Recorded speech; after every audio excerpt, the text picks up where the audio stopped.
Hi, my name is Jacob, and I'm here to talk about discrimination in the labor force and competition. What is discrimination? Discrimination is the exclusion of an individual from a group based on that person's characteristics. Discrimination is necessary in narrowing down a large group of candidates to hire a small group of employees or even a singular employee in many cases. Sources of discrimination: extrinsic qualifiers, things such as education, certifications, and references. Intrinsic qualities such as the person's attitude, their confidence, and their social skills, and things such as racial, ethnic, and gender biases, which are bad business practices, as they put someone in a role who would otherwise not be in such a role, but worst of all, they do not allow someone to get a position which they would otherwise get. Extrinsic qualifiers. These are recognized without the inclusion of the job candidate. They're demonstrated prior to application for the position, and they represent the past actions and accomplishments of the candidate. These are recognized by firms as either positive or negative signs to the candidate's ability and the candidate's potential as well. Intrinsic qualifiers. This is an applicant's ability to personally represent themselves in a manner that is desirable to the hiring party, to represent themselves as someone who should be hired or is deserving of the position.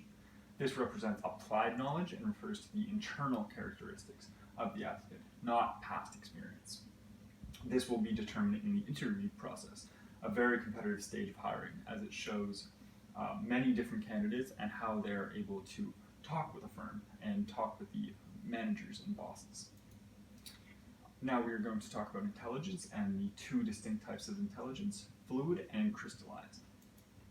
Fluid intelligence. Some jobs may require a higher level of fluid intelligence, and this is one's ability to solve problems and think creatively.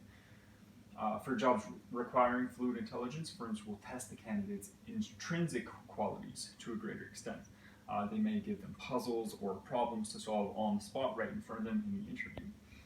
Such jobs that are high on fluid intelligence include director, someone who's able to bring many different pieces together to create something. Similar with musician as well, someone who needs to think creatively to break outside of that box. And coach, someone in a competitive position, say who needs to read what the other person is doing and counteract that, or also needs to make their own move and think what the other person will do against that. Crystallized intelligence. This is knowledge accumulated throughout time. Unlike fluid intelligence, this will only increase as you get older if you have high knowledge retention. While fluid intelligence is related to an individual's characteristics, crystallized intelligence is more about the retaining of information throughout their lifetime.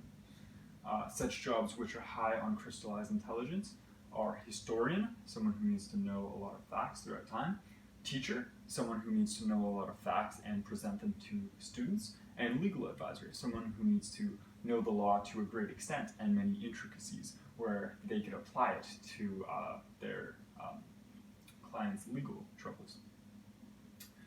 Key takeaways from my presentation: firms could discriminate for several different reasons, some being more valid than others, obviously.